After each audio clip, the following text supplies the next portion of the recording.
Good morning, everyone, and welcome to the third AATF Technology Tuesday. We'd like to welcome everyone to the series, which will lead up to the main event in 2023. Our third webinar in the Africa Automation Technology Fair Technology Tuesday series is in support of Women's Month. And this one is called the Incompetent Safety File, Digitizing Health and Safety. The digital transformation that has swept the world in the past few years has fundamentally altered most people's approach to technology. This includes the digitization of regulatory compliance, corporate governance, health and safety compliance, and the dreaded safety file.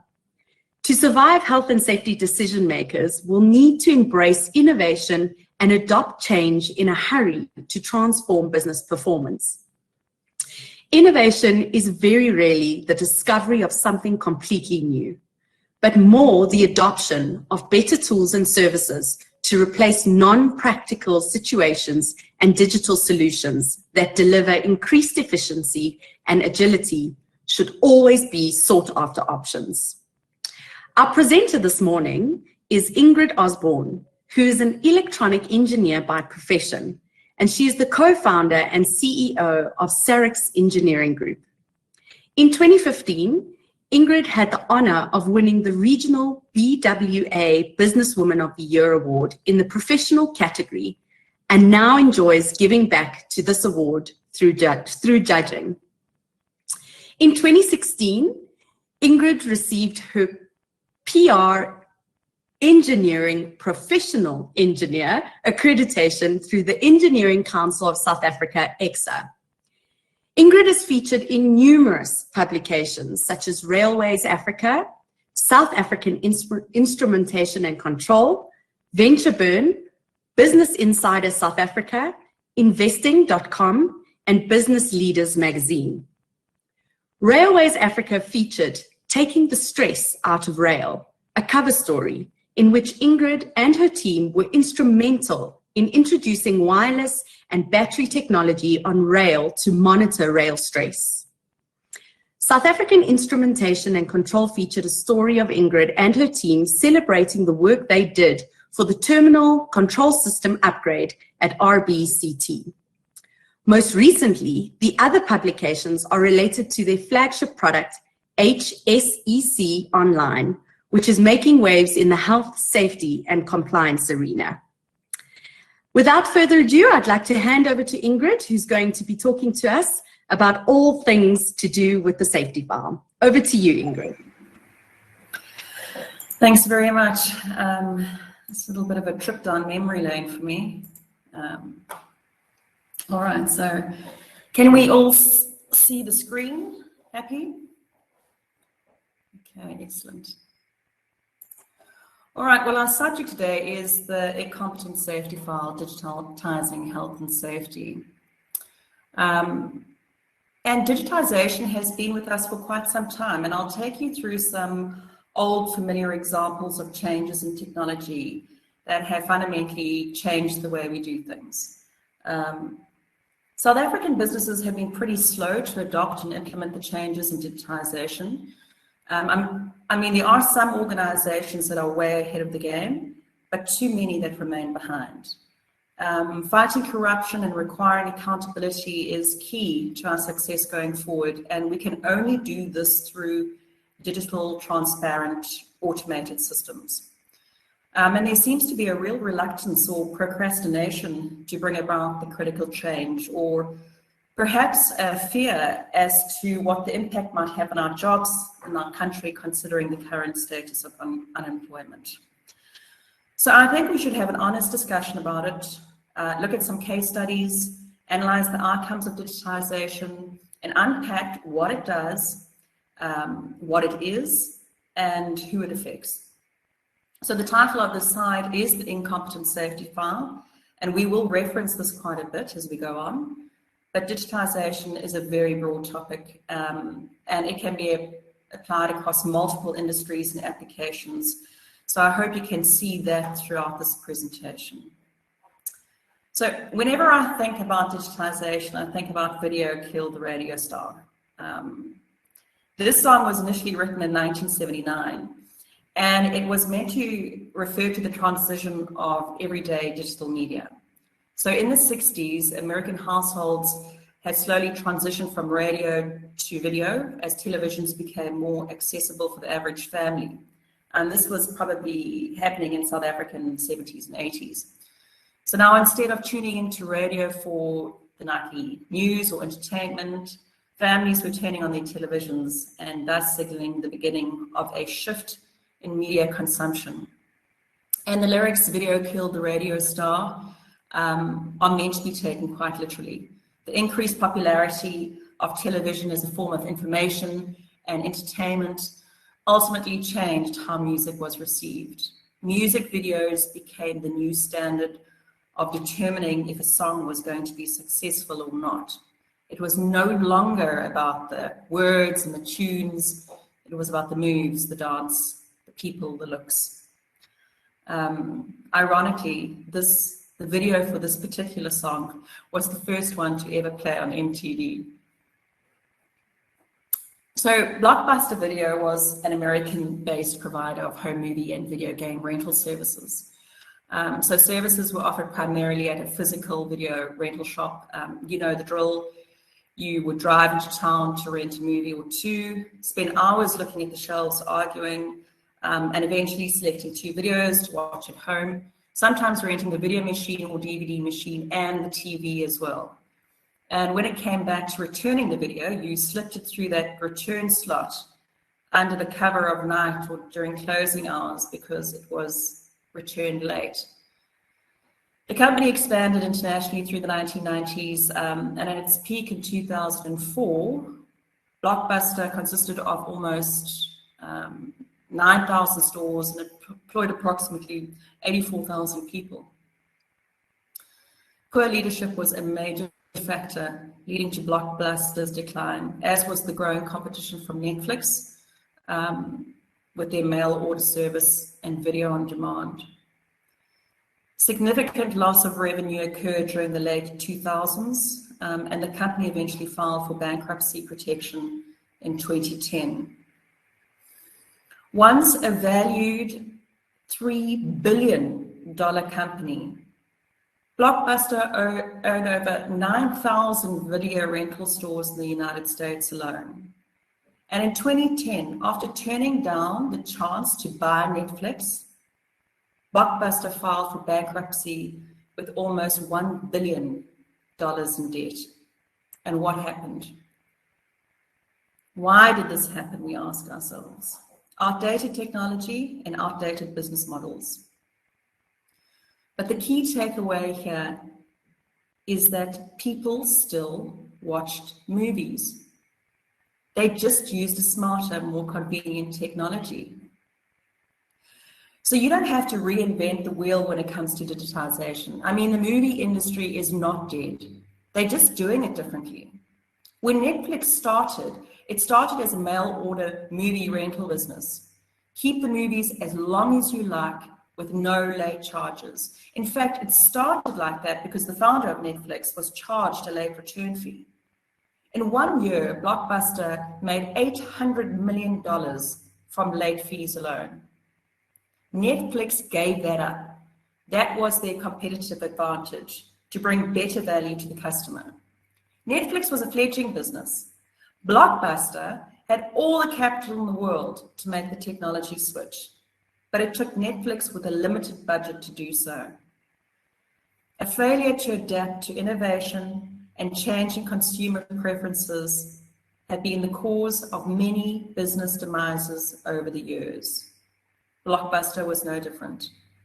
Company annual reports showed that they were well aware of the rising popularity of streaming services and other threats. And despite this knowledge, they continued to open up new physical stores and experiment with a variety of new services.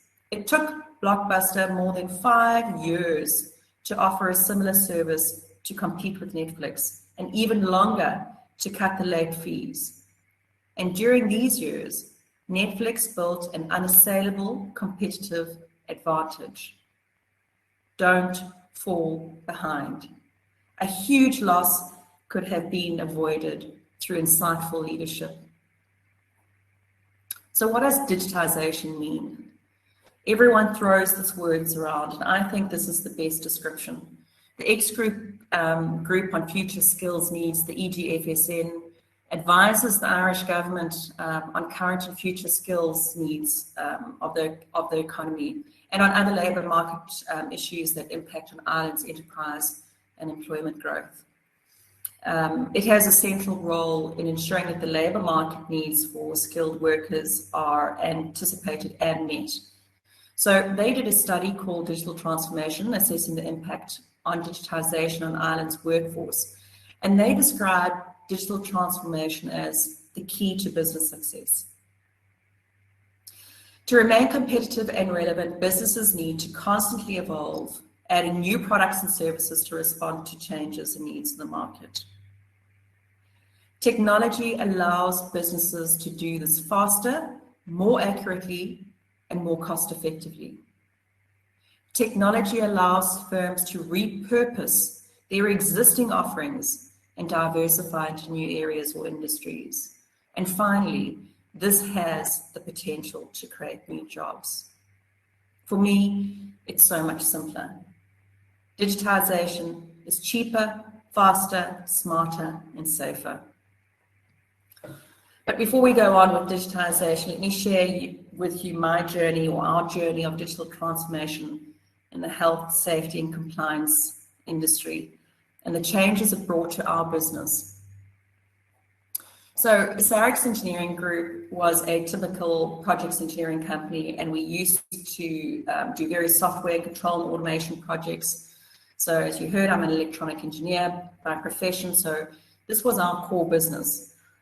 Each one of these projects required a manual safety file, exactly like you see on the screen. Okay, and let's stop there and talk about health and safety for a bit. So that health and safety file, otherwise just known as a safety file, is a record of information focusing on the management of health and safety on construction sites for contractors and subcontractors. And it can be complicated. It protects the employer from criminal liability and proves compliance to the Occupational Health and Safety Act. And under this Act, every contractor and subcontractor is required by the Act and the construction regulations of 2014 to have a health and safety file that must be available at all times. This is 24/7 throughout the project life cycle. Every health and safety file must be site and project specific. It is compiled in accordance with the client's and the site's safety specifications. And under the Mine Health and Safety Acts, it intends to provide for the protection of health and safety of employees and other persons at the mines. And for that purpose, it is there to promote a culture of health and safety, to provide for the enforcement of health and safety measures, to provide appropriate systems for the employee, the employer, the state, to guarantee participation in health and safety matters, to establish representative tripartite institutions to review legislation, promote health and safety, and enhance properly targeted research, to provide effective monitoring systems and investigations, inspections and inquiries that improve health and safety, to promote training and human resources development, to regulate employers and employees' duties to identify hazards and eliminate, control, and minimize the risk to health and safety. Not complying with the above can have serious consequences, and this includes fines, a damaged reputation, work stoppages at huge cost to your company, and/or possible imprisonment. Okay, so back to that manual safety file that you see on the screen. So from a practical perspective, once we had a safety file that was compiled, an example of an index has been provided on your screen. Someone has to go to site, stand in line, physically go through the safety file to have it checked by a health and safety officer on site. And only once that had been done would it receive a stamp of approval and access to site would be granted for the team. Work could then commence. And there were times when something was missing. So it was back to the office to compile or retrieve the documentation, and then back to standing in line for approval. Sometimes on complex projects, approval could take days. And once that file is approved, there are no guarantees. You see, the problem here is that with health and safety, that file must be valid and available at all times throughout the project lifecycle. It's understandable, right? The problem with this is that it's almost impossible to do, and time-consuming, and prone to human error. Prone to error, unresponsive, retroactive, clumsy, and silent. The manual safety file is incompetent. It relies on constant human interaction for it to work. And at Hsec, we were incredibly vigilant and conscientious of ensuring that all the elements within all our safety files for each client and project were valid and up to date. And in the 10 years or so that we had been involved in engineering projects, we faltered once, but it cost us. Never again, we said. Let's find a better way, a more efficient, accurate, and cost-effective way to deal with this problem. Okay, so we'll come back to the safety file. Let's talk about what the technology drivers in digitization look like today. Okay, so now we know what digitization means. Okay, it means success, it means agility, it means cheaper, faster, smarter, it means staying ahead of the pack, or at least having the tools to do that. But what tools, what do we use to implement it, and what should we be looking for, going for? And this is a great figure figure from the IDC. You can see a great illustration of the set of emerging and rapidly developing technologies termed innovation accelerators. And these are critical to the next wave of digitization. They are the Internet of Things, cognitive computing and artificial intelligence, 3D printing, natural interfaces like augmented reality and virtual reality, robotics, and next-gen security like blockchain. These diverse technologies are enabled by the third platform of cloud, big data analysis, mobility, and social media. The previous platforms were typically your client and server-based environment, which is the second platform, and then of course mainframe, which was the first platform. Okay, great. Well, what does this mean? Well, it means that deploying these new technologies to change business models, innovate products and services, and radically improve customer experience has just become easier with the third platform. In fact, research now shows that 84% of the CEOs in the top Fortune 500 companies already have digital transformation at the center of their corporate strategy. The major difference now is how companies are applying these technologies. Technology no longer just sits in the IT department, and neither do the skills required to work with it. We are able to automate any department within our business with digital solutions and cost-effective business models like software as a service. So in the case of digital health and safety systems, for example, you still need a health and safety officer who is competent to use the system, someone who understands the legal requirements and ramifications, that can generate the correct relevant documentation, but not an IT person. So digitization does place an emphasis on skills because now everyone needs to understand how to navigate both their business environment and the technology. But this can be taught. And if the system or product is well chosen and designed, this does not have to be a massive hurdle to jump over. Basic computer skills and product training are now what is generally required for a successful implementation of a digital software solution. So let's get back to that safety file. The manual safety file is costly. No matter the size of the business, the manual safety file is expensive, it's unreliable, and it's potentially damaging. Implementing a digital solution is easier and cost-effective because the infrastructure of the third platform already exists for us. You can leverage off this technology. You no longer need big server rooms and servers and IT guys looking after that infrastructure. So with all this, it's now time to find a solution. I read an article recently that on the 16th of July 2021, the government of the Seychelles officially recognized the South African secure digital document delivery and e-signature business solution provider as a provider of choice across the country. The use of e-signatures in the Seychelles was only promulgated in June 2021. It took them 1 month to make a decision and select a solution. Because less paper means fewer opportunities for data losses, errors, and theft.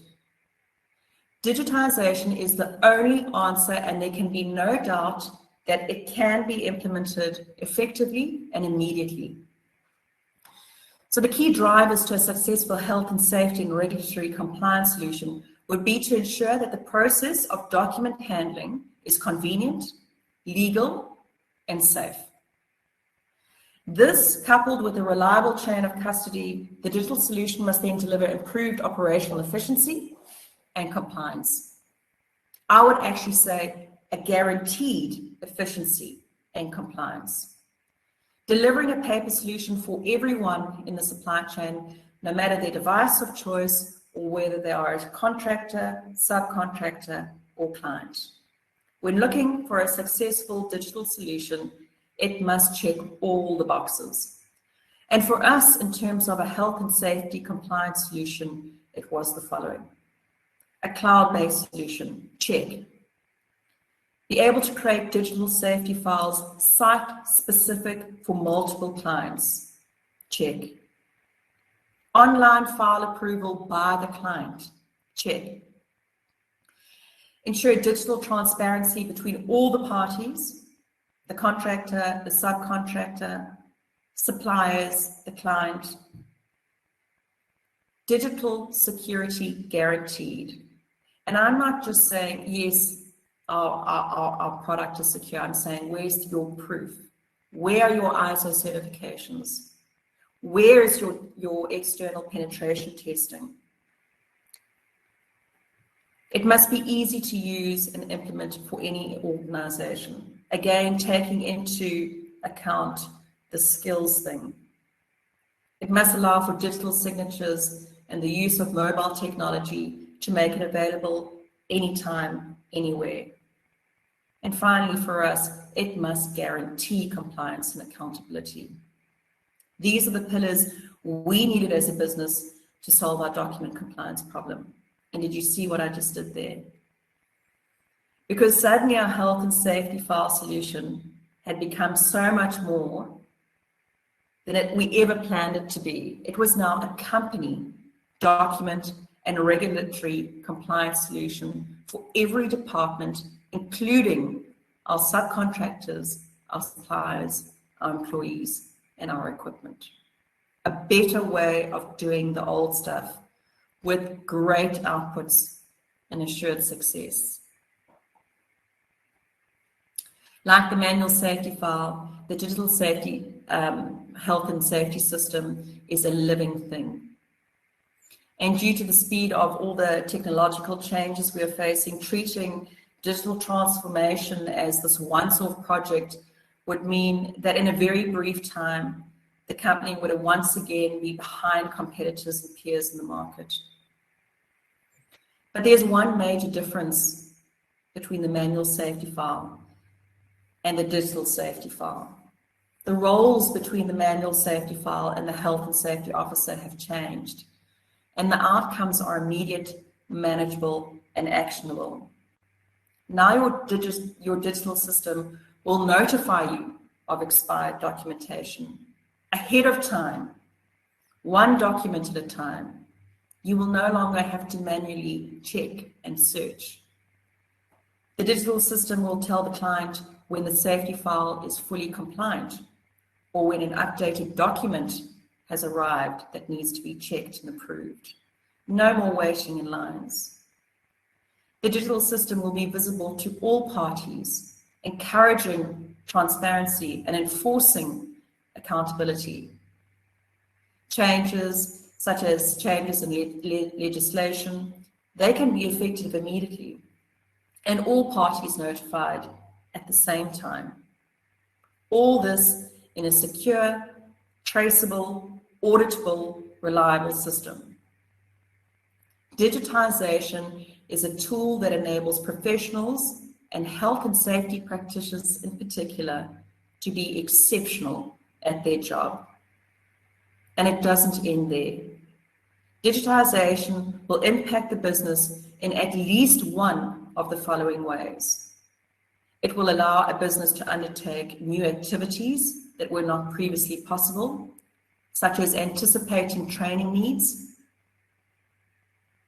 It will enable a business to improve its overall productivity and reliability, or it will enable the business to overcome resource constraints as it starts to grow.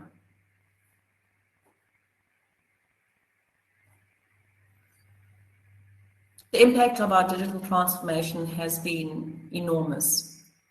We have been able to integrate our digital health and safety solution into almost every aspect of our business. Into access control systems, no compliance, no entry. Into our training management platforms and solutions, so certifications are automatically loaded into the system once the necessary training is done. Everyone in the company has access to the newest, most compliant document as and when they need it, and the historical stuff too. Via the app, we are able to do checklists and sign off on various job descriptions. We have extended the system to track equipment, PPE, and any other inventory-related activities or information. We use it to send out targeted or group notifications to employees or subcontractors or suppliers. We are able to do online scheduling of equipment and people based on their compliance and job descriptions. We can assign tasks to people as a group and track these actions, to track performance, and we can record incidences and accidents as they occur and respond immediately. Our business is totally integrated in digital, and because we are digital, we are able to implement these exciting add-ons. But most importantly, we have gone from sub 50% compliance to a real-time compliance of almost 98% permanently. Obviously, as things are expiring, this fluctuates. Our company is safer, confident, and able to focus on the real work at hand, leaving the digital solution to do the checking, the notifications, the warnings, the communication. The competent safety file is digital, it's proactive, it's faultless, it's neutral, and it has a digital voice that speaks to your organization. And on that note, I wish you the best of luck on your digital journey. And I think we'll be taking any questions that you might have.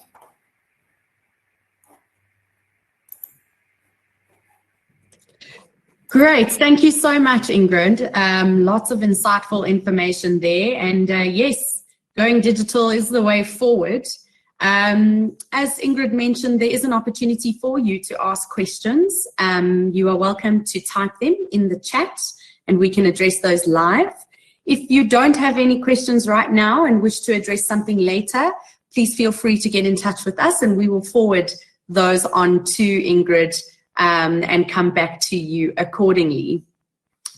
So let me just have a look in the chat and see if there is. Oh, there we go. So we have one question, Ingrid. How does one access the HSEC online? Okay, so we just call it Hsec Online, Health, Safety, Environment, Community. Yeah, just go to the Hsec Online website and you can Google search Hsec Online, contact us on LinkedIn or Facebook, and we can point you in the right direction in terms of your digital needs are. Yeah. And then a follow-up question just there is what would it cost? All right, so as we discussed, or as I mentioned before, I think that digital solutions need to come in various forms of offerings, and we believe that offering companies the option as a software as a service package is really affordable to smaller companies. So we have staggered, or Hsec Online is staggered in terms of its costings from a under 10 company to an under 50 company, and so it escalates on a software as a service model. So on a rental basis every month, with much like you pay for Netflix, you can exit as you want, so there's no sort of risk in terms of being tied into a product which you've spent money installing and developing. So you rent the product, upload your documentation, and off you go. So from a company of 10 or less, it's probably about 470 Rand a month. For enterprise licenses, for corporates, depending again on size, it's scaled to the size of the corporate. It starts at corporates who want to use document sharing for their contractors, it starts at about 70,000 Rand per year. So really affordable solutions. Again, these are out there, they are affordable, and with very little risk and very little capital investment in terms of resources, development, and hardware infrastructure. Cloud-based, so you can just rent it. Once you've got a username and log on, off you go. Great, thanks very much for that, Ingrid. All right, another question. When choosing an online platform, if the client does not have an Hsec, will they still accept it as a digital safety file, or would you still have to hand in a manual file? It's such a good question, and it all depends on the client. So we've had clients who, or contractors who've approached the clients that have said, listen, can we actually talk about how we can improve doing this? Because I spend almost 3 days a month with you, trying to get this issue resolved, or trying to get a work permit on a monthly basis. And, I would say probably 75% of those responsive have been positive. Let's have a look at it. Let's talk about it, and let's see what you've got. And it has grown organically from there. So I think it all depends on the site. I think it depends on how they feel about digitization, and how serious they are about actually, making it easier for contractors and subcontractors to get this right. And I believe most corporates are looking for the right solutions, are trying to work with their contractors and subcontractors to find a solution that works for both parties. So yes, a lot of the time we actually send through a digital safety file, and it is accepted based on compliance. Although we have to go through the manual safety file check in order to actually convince them the first time that all is well with the digital safety file. Interestingly enough, once you update an outdated document, or have to reload a document into that safety file, and you send through an updated digital safety file, it's something that they didn't even realize was outdated. And I think that highlights or brings through the attention that you actually can't monitor 700 files as a single organization. It's incredibly difficult to do that. So when you're actually having a system that goes, oh, I've got an updated document, here's the new file, I think it's a bit of a relief. So I think it is dependent on the client, it is dependent on the site. Great, thanks. I suppose it's new for everyone, so it will take some time to adapt, but definitely a lot of motivation behind making that work. 100%. Just on that, Chardonnay, just to say that I think our first corporate license in terms of digitizing health and safety was in 2017. And from there, year on year, we've seen almost a 280% growth in terms of what those sales look like. So there is a problem out there, and people are looking for solutions. You just have to find a solution that fits your company. I think it's really important that that it's something that speaks to what your needs are. Absolutely. Okay, let's move on to the next question. What about ISO certification compliance and POPIA? Yeah, I think when you're actually looking at a cloud-based solution and the current technology in the third platform that's out there, I think it's essential that any product that you choose needs to have those certifications tucked away. Those certifications are incredibly important. They have annual reviews. They're not easy to achieve. The level or benchmark set in order to pass and achieve those certifications is very high. And I think it's essential that you ask those questions. In terms of the POPIA Act, I think became official this year, if I'm not mistaken. And we had already started implementing the requirements for POPIA Act into the software itself last year. So I think this information, I mean, storing this information is a serious business. Both health and safety practitioners know the kind of information that you're looking at, so they understand, the security needed to protect this information. So I think the ISO certifications, the compliance to the POPIA Act, cloud security, I think those certifications are a must-have when selecting a product. Great, thanks very much. Another question. As a contractor to multiple and various industries, our customers have a huge array of mandatory requirements. How would we manage all of these variations from a contractor's perspective? Welcome to our life. We have exactly the same problem. I mean, and I'm sure if I understand your question, you'll have a customer that has X, Y, and Z requirements. You'll have a customer that has ABC requirements, and some of them fall under the Hsec Act, and some of them fall under the Mount Mining Act, and every project is slightly different, and there are different site requirements, different specifications, and that's okay. That's the whole point of actually, having a system or a digital system, is that it was incredibly complicated for us to actually keep track of all of these things. We weren't just working on one project on one site, in one industry. We're working across multiple sites, multiple industries, with various compliance requirements. And I think so when you're looking for a system, it must be able to be customizable in terms of that. For this client, they require this. For this client, they require that, and so forth and so on. But I think what makes a system really smart, if there are dualities or commonalities between these clients, that document should be uploaded once and referenced by multiple clients. You shouldn't have to actually push that through every single time for various clients. That system needs to be smart enough to understand it. Oh, it's a letter of good standing from the Comp Commission. Great, I need it. So do I. Okay, let's grab it from its repository. It saves the health and safety officer time and money when actually having just to upload it once and automatically it understanding where it needs to go. So I hope that answers your questions. These variations are incredibly easy from a contractor perspective if you have the right system, if you have the right digital solution.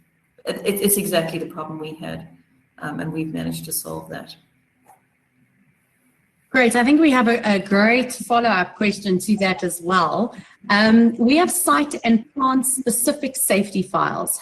How do changes to one of these files interact with the other files in a digital system, or does the human still have a participation responsibility? An example's been given. A refinery can have 50 units, all of which may have slightly different safety files and an overall safety file.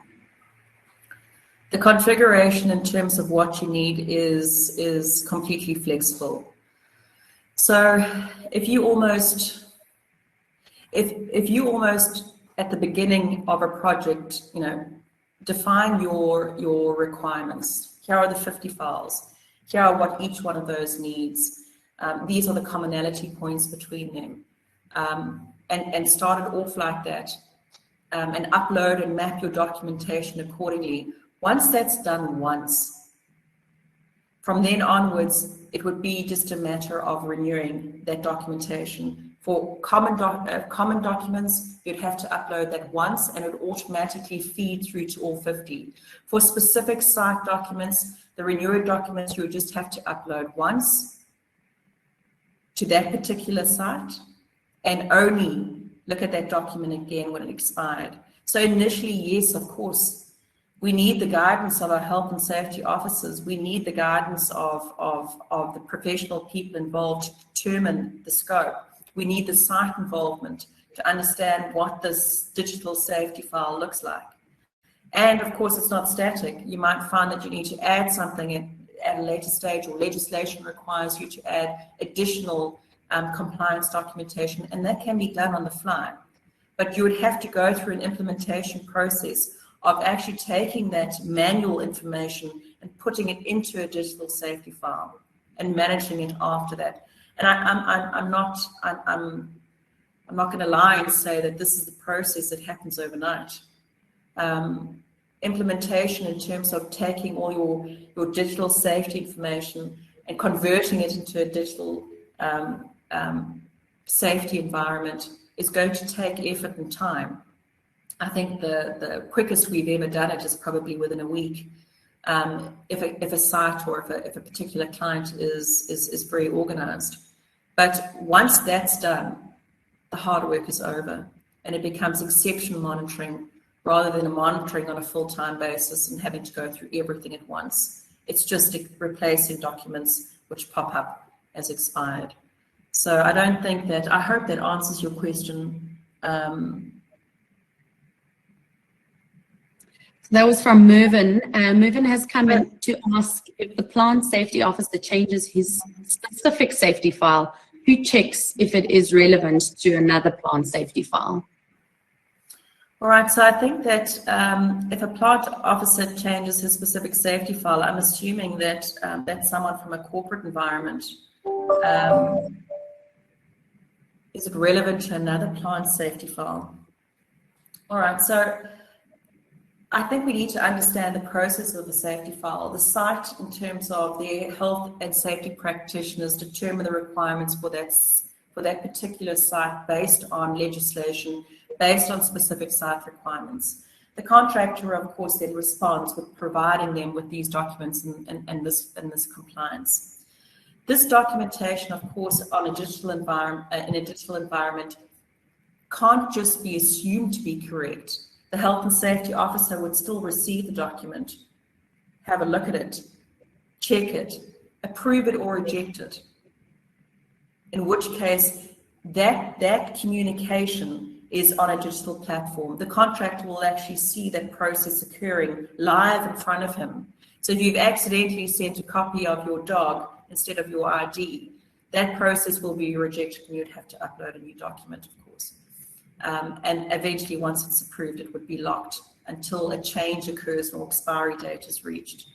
So I think that the checks and balances have to come from the site itself, who actually request this information, who are allowing you access on site based on a compliant safety file. So those checks and balances need to come from the organization. And if you are the organization, I believe you'd want to have those checks and balances in place to have final control to allow a contracting company or a supplier on site. I hope that answers your question. If I haven't answered it, please keep your questions coming. All right, another one. Can a custom manual file be printed from the documents uploaded to the Hsec if the client requires a manual file? Absolutely. Absolutely, and why not?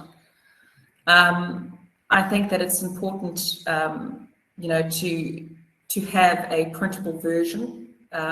we know in South Africa, we are in areas where sometimes reception isn't great. Being able to go to site with a printed file is a click of a button. Per client, per site, per project, it's easy enough to do. That's really easy. Hopefully you won't, need to do that, because you'd have your phone with you, you'd be able to access this information via mobile platform, and your client should be able to access this information via their platform too. They should be able to see what you've shared with them, and both of you should be able to access and print and download the same document that's been approved by the client. So no issues there. Thanks, Dirk, for that question. That's really good. Great. So we don't have any other questions. I think we've come to the end of that. As I mentioned, if you do have any other questions, please feel free to send those over to us and we'll share them with Ingrid to get in touch with you to answer them accordingly. Ingrid, thank you very much for that insightful presentation today. We really appreciate your time, and I think the audience has thoroughly enjoyed it. It was very insightful, and we look forward to potentially working with you in the future through our other attendees and exhibitors. There is a survey that will pop up as you close your screen. If everybody can complete that survey, we do value your feedback, good and bad, so that we can improve what we have to offer you as part of our AATF Technology Tuesday and Thursday series. So that does bring us to a close of our Women's Month Technology Tuesday and Thursday series. And we look forward to seeing you in September when we have a 2-day virtual conference. Registration is open, so please feel free to get registered as soon as possible, and we'll be giving program updates over the next couple of weeks so that you know exactly what we have in store for you. Thanks very much, and we look forward to seeing you soon. Stay safe. Goodbye.